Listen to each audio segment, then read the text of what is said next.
Big endorsements and big money in a North County congressional race where incumbent Darrell Issa is facing a strong challenge. I'm Taryn Mento, and coming up, I'll tell you how you can help move along lengthy lines at the polls on Election Day. To stay here would be scrambling at nothing. We'd be clawing and scraping our way to attain nothing. San Diego County's housing crisis is sending some residents to search for greener pastures in other states. KPBS Evening Edition starts right now.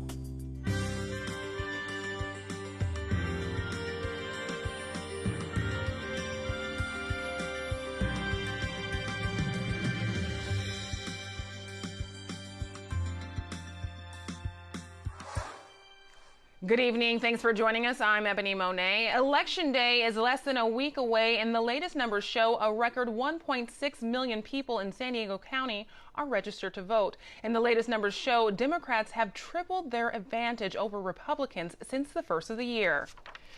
KPBS City Heights reporter Taryn Mento is live at the Registrar of Voters to tell us how people can better prepare for the big day. Taryn?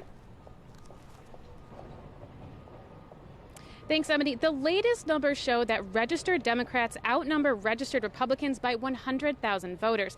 Still, nearly 460,000 voters registered with no party affiliation.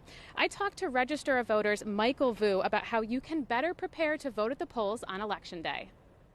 I think if you're planning on voting at the polling locations, there's two things to remember. One is make sure you're going to your assigned polling location, and two is make sure that you're well prepared before you get to your polling location. That is, take out that sample ballot pamphlet, pre-mark it. That way it is really easy for you, but also to the voters that are also perhaps standing in line as well. If you're a mail ballot voter and you choose to vote at your polling location, make sure you bring your mail ballot with you, because if you're not able to surrender both cards for your ballot, because again, every voter is receiving 2 cards for every ballot, you're going to need to vote a provisional ballot. Vu also said fewer people are lining up to vote early than in past elections, but a large amount of mail ballots were sent out this year. Today was a deadline to request a mail ballot, so if you haven't done that, you'll have to vote in person. Reporting live from the San Diego County Registrar of Voters, I'm Taryn Mento for KPBS News. Thanks, Taryn. New ads and endorsements continue to raise the profile of the 49th congressional district race, where U.S. Representative Darrell Issa is fighting off a challenge from retired Marine Colonel Doug Applegate. KPBS reporter Steve Walsh has been following the campaign. It seems like San Diego has one of these every election cycle, a local race that draws money and the negative ads that follow. Applegate is tying Issa to Donald Trump, especially since the Access Hollywood tapes became public.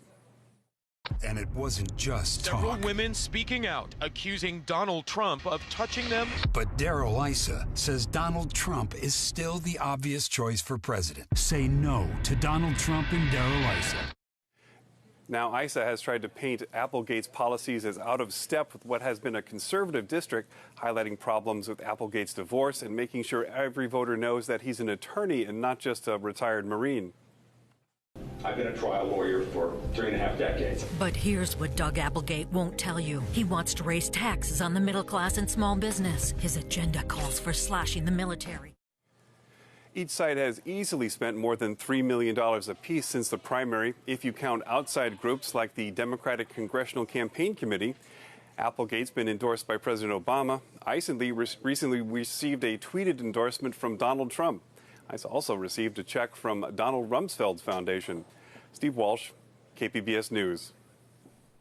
President Obama is campaigning for Democratic nominee Hillary Clinton. Today in North Carolina, he told voters that 8 years of progress is at risk this election, and he said that Republican nominee Donald Trump is not equipped to be president. I've got Republican friends who don't think or act the way Donald Trump does. This is somebody who is uniquely unqualified. I ran against John McCain. I ran against Mitt Romney. I thought I'd be a better president. But I never thought that the Republic was at risk if they were elected. Donald Trump was campaigning in Florida. Political experts say he must win there to have any chance of winning the White House. So show up early and vote. Show up early. You know, the lines are incredible. The polls are all saying we're going to win Florida. Don't believe it. Don't believe it. Get out there and vote. Pretend we're slightly behind. North Carolina and Florida are both battleground states. So is Ohio. Associated Press reporter Tracy Brown looks at how the candidates are reaching out to undecided voters there. For more than 50 years, the road to the White House has run straight through Ohio.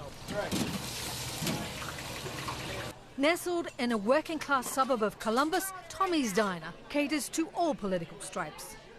Actually, it's Donald Trump. I've had a hard time deciding whether I need to vote for anyone. Embarrassed that Ohio's even, that Hillary's not ahead. She's ahead everywhere else. What's going on here? Political polls show it's a toss-up in the Buckeye State, and that means both Democratic presidential nominee Hillary Clinton and Republican Donald Trump are crisscrossing the state all the way to Election Day. Ohio just is an important state just simply because we have a lot of electoral votes and we have a diverse population. We have rural people, we have city people, we have women, we have men. Attorney April Wheeler is leaning toward Clinton, but wanted first to see Donald Trump's rally. I wanted to come and, basically hear it from the horse's mouth. I wanted to hear what Trump has to say from Trump. Trump's efforts to pile up enough votes in a state Democrat Barack Obama won in 2012 gets tougher if Clinton siphons support from GOP strongholds. The state's capital, Columbus, is thriving with insurance, banking and education sectors. Democrats are finding cracks in support for the GOP's presidential nominee and raising Clinton's hopes for blocking Trump in a must-win swing state for him. There are more of these highly educated, college-educated Republican women in this area that we read about all the time. I think will go substantially for Clinton over Trump. But Trump's campaign is confident he will not only hold traditional GOP regions, but make gains in areas such as the Mahoney Valley in northeast Ohio. Trump's tough talk on trade deals and immigration has appealed to blue-collar workers here. We've been hurt economically in this state, and I look for him to do great things for the state of Ohio and all the Ohioans in it. Knowing that no Republican has ever won the White House without capturing the state's crucial 18 electoral votes, Trump has been courting Ohio voters with vigor. The Clinton campaign is pushing back, using an aggressive ground game that won the state twice for Obama. I really think we've got a shot at turning Ohio blue this year. Republicans like Mark Miller believe Trump's message is striking a chord. There's a lot of folks that are being left out of the process. They're asked for their vote every 4 years, and then they're just left to rot. And I think it's time that they had their voices heard. Whichever political vision carries Ohio on Election Day will track closely with the direction of the country. Tracy Brown, Associated Press. Donald Trump's rhetoric about Muslim Americans has been a sore point for many in that community throughout the campaign, but some Muslims are also unhappy with Hillary Clinton. AP reporter Noreen Nasir explains. For much of this election season, Muslim Americans have been talked about and singled out by both candidates. I think that there's some level of dismissiveness about Arab Americans and American Muslims that allows candidates to talk about us, not really to us. While Donald Trump's calls for banning Muslims has alienated many Muslim Americans, for some, Hillary Clinton isn't an ideal candidate either. Hello! Whether it's her hawkish foreign policy or the way she's framed American Muslims on the national stage. Empower our Muslim American communities who are on the front lines of the fight against radicalization. And our need to stop radicalization, to work with American Muslim communities who are on the front lines to identify and certainly. I don't know anybody in any community who wouldn't come forward if they had any information about any impending plots. So even to suggest that this is the primary value of the community, to me, is a bit dehumanizing to some extent. Faduma Osman is also disappointed by being discussed mostly in terms of terrorism. It's been frustrating as a college student to see that I am referred to as someone who may know things that my classmates may not know, and I'm like, but I just grew up in the Bay Area and go to school in New York. Like, come on. Osman is the political director of New York University's chapter of College Democrats, a former Bernie Sanders supporter who's since thrown her support behind Clinton. But it makes her a little uneasy at times. It's hard to kind of wake up in the morning and be like, okay, let's see what comes out of their mouths today. Now Osman and others are finding their own voice to change the narrative. We need to stop talking about black people in the context of crime. We need to stop talking about Muslims in the context of terrorism. To shift the conversation, these women, including Gold Star mother Ghazala Khan, recently joined forces to form the first Muslim American Women's Political Action Committee. You want to put a voice to us, you want to put words in our mouth. No, we can speak for ourselves, and this is how we're going to talk back. My son was Captain Humayun Khan. The Khan family has found their voice this election too, talking back to Trump in a Clinton campaign ad. Would my son have a place in your America? But some Muslims feel this election hasn't created a place for Muslims at all. Rama Kademi says the disheartening rhetoric from both candidates is enough to keep her from the polls entirely. People are so shocked by what Trump is saying, and he's so openly racist that they are giving Hillary Clinton a pass. But the Democrats, frankly, have not necessarily done what is needed to also earn the vote, my vote as a Muslim American. Still, others are working to get Muslims off the front lines and the sidelines. Noreen Nasser, Associated Press. KPBS has been playing referee this campaign season with our fact-checking series, Show Us Your Mailers. KPBS reporter Claire Tragesser tells us about a booklet landing in mailboxes that appears to be from journalists. The mailer is sent by the Independent Voter Network, a, quote, nonprofit open platform for nonpartisan journalists. It goes on to describe several San Diego ballot measures. But the news network is actually part of the Independent Voter Project. That's important because that group proposed Measure K to change June primaries so that candidates can't win outright before November. So while the mailer looks to be an impartial news source, it's actually funded by a group that proposed one of the very ballot measures inside. Claire Tragesser, KPBS News.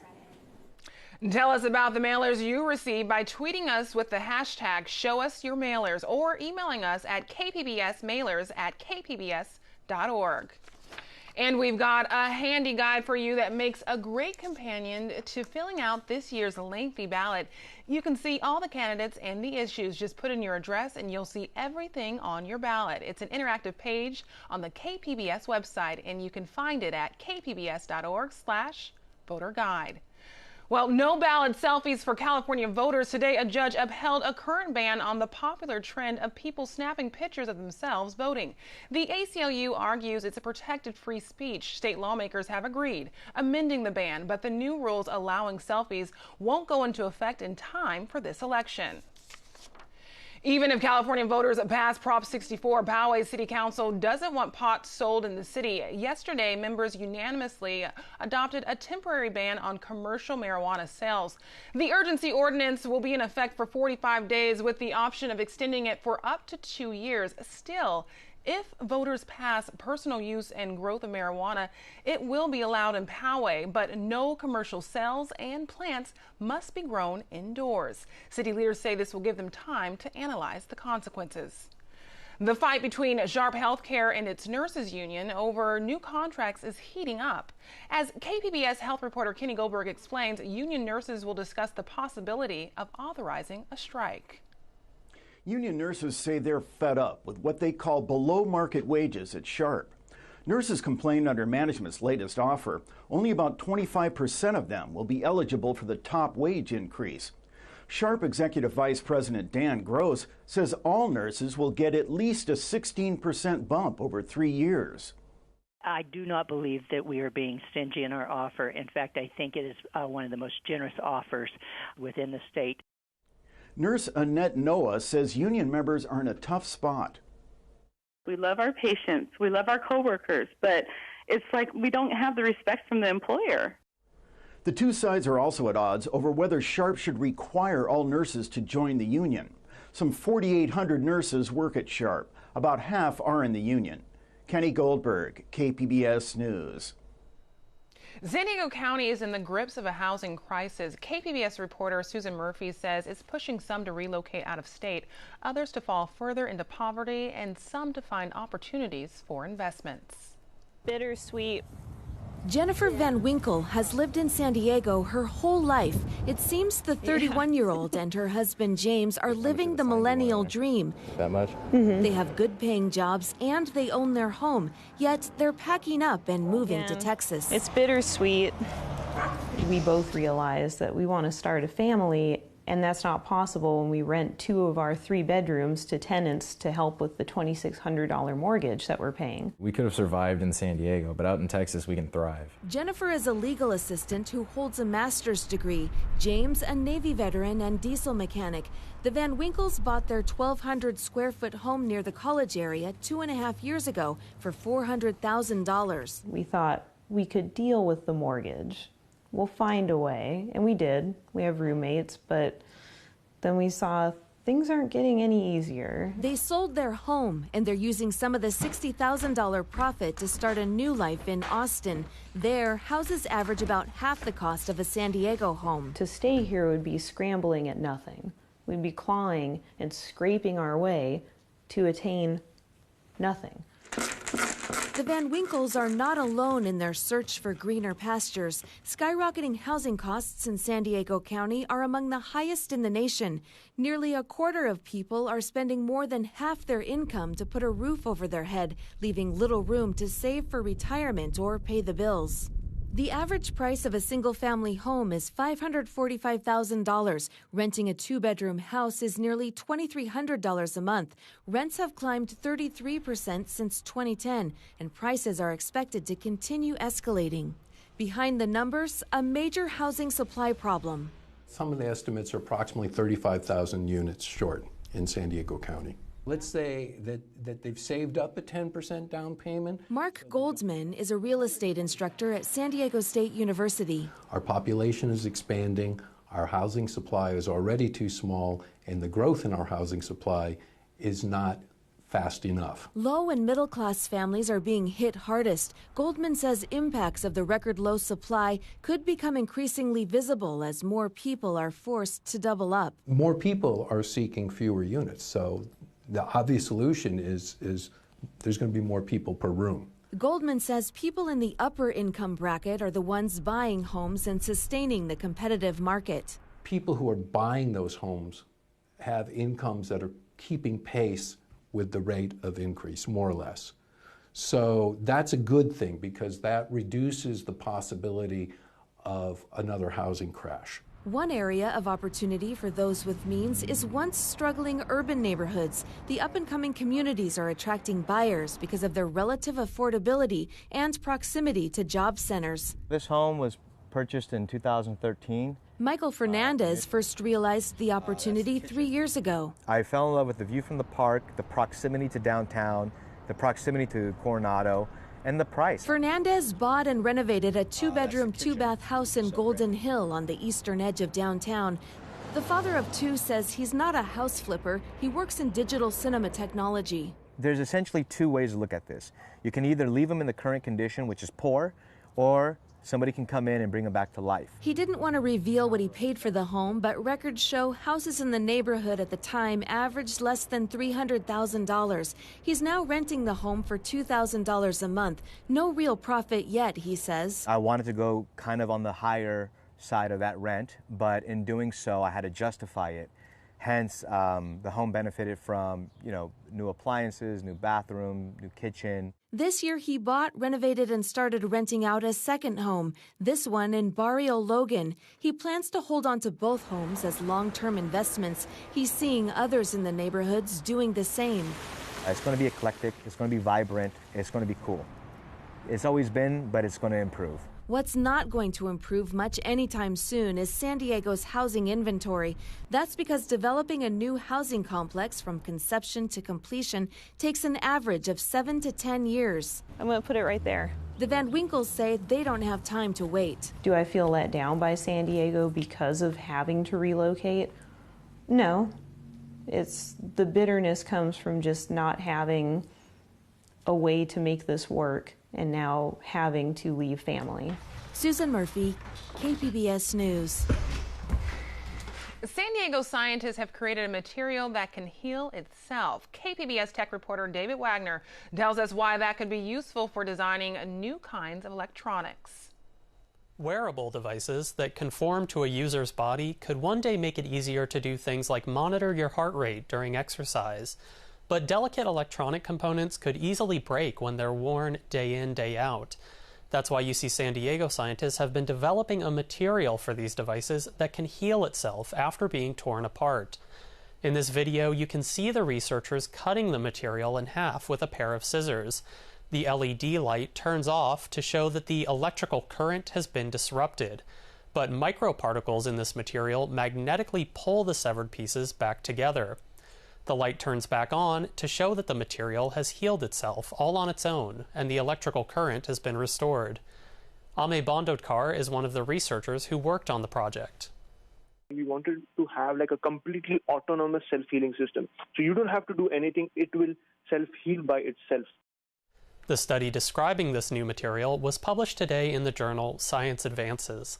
David Wagner, KPBS News. The Oceanside DMV is back in full swing today after facing more than a week of computer problems. The offices are now able to process driver's licenses and vehicle registrations again. I'm Judy Woodruff on the next News Hour. How Americans with disabilities see this presidential election. That's Wednesday on the PBS News Hour.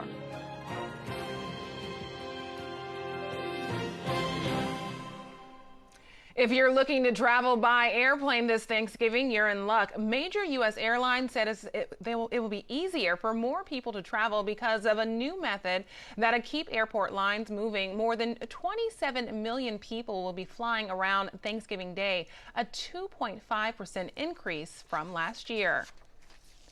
After a cool start, the work week is heating up. Shanae Shocker has tonight's forecast. Well, much of the Southwest seeing quite a bit of nothing out here. Some pretty dry weather across Southern California, even the northern parts up near Redding, San Francisco, where we've seen some more rain. We're really not seeing too much, maybe some cloud cover in the area, but as you take a look at the satellite and radar, not seeing any moisture, and that means that throughout tonight it's going to be mostly clear, not really going to be building too much cloud cover. Temperatures in the upper 50s for your low this evening in San Diego. Now the county looking quite different. Ramona, we're dropping into the mid 40s. Out towards Mount Laguna, they're trying to mimic Ramona. They're at 45 degrees there. Borrego Springs slightly warmer, 56 degrees, and Mecca, they're back in the 60s for your overnight lows at 62. Now this is the setup for Thursday. What's really going to be affecting us here in San Diego County is this area of low pressure. Now around a low pressure, winds rotate counterclockwise, and that's what's bringing in the moisture into parts of Arizona, New Mexico, as well as the thunderstorms. But for us here in San Diego County, what that does is bring us back those Santa Ana winds. Luckily, this will be moving forward pretty quickly, so our temperatures will only be warmer for Thursday. Take a look how this is going to play out. Along the coast, still comfortable temperatures, but definitely warmer than what we have been seeing. We're looking at 77 degrees for your Thursday, and overnight lows, we're in the mid to upper 40s. Now, as we head throughout the week, we have a temperature cool down along the coast. We're back into the lower 70s by the end of this weekend and into your work week next week.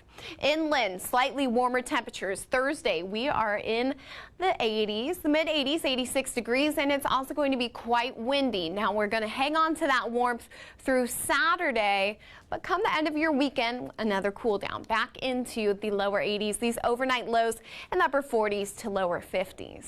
As we head out into the mountains, take a look what we're looking at. We have some cooler temperatures, 62 degrees, also windy out here. So with the temperatures in the 60s, definitely cooler, so you're going to need to grab a jacket as you head out for your Thursday and even into your Friday as well. Those winds will hang on slightly.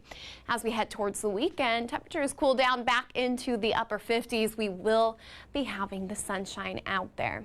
And last but not least, we head towards the deserts. We're in the 90-degree range for your Thursday. Overnight lows looking to be in the mid 50s, so pretty mild and comfortable. However, definitely going to be needing a jacket, maybe even wear a scarf. But the daytime, you're going to want to make sure you're wearing layers because it's going to be warmer, and then it's going to start to really cool off throughout the week, and in towards the end of your weekend, your lows looking to be in the low 50s, and your highs will remain near the 90s. By Monday, you're back in the mid 80s with that sunshine remaining out there. For KPBS News, I'm Shanae Shocker.